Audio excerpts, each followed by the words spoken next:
حضرت معاذ بن جبل رضی اللہ عنہ سے روایت ہے کہ آخری نصیحت جو رسول اللہ صلی اللہ علیہ وآلہ وسلم نے مجھے فرمائی جس وقت میں نے اپنا پاؤں رکاب میں رکھ لیا تھا وہ یہ تھی: معاذ، اپنے اخلاق کو لوگوں کے لیے اچھا بناؤ۔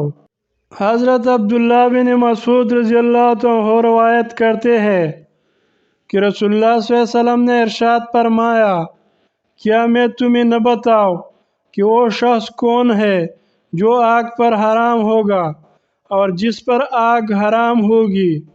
سنو، میں بتاتا ہوں، دوزخ کی آگ حرام ہے ہر ایسے شخص پر جو لوگوں سے قریب ہونے والا، نہایت نرم مزاج اور نرم طبیعت ہو۔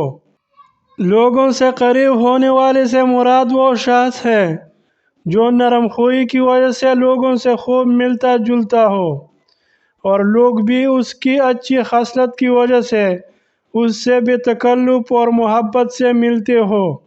پیارے دوستو، اگر ویڈیو اچھی لگی تو لائک کریں اور چینل کو سبسکرائب کریں۔ شکریہ۔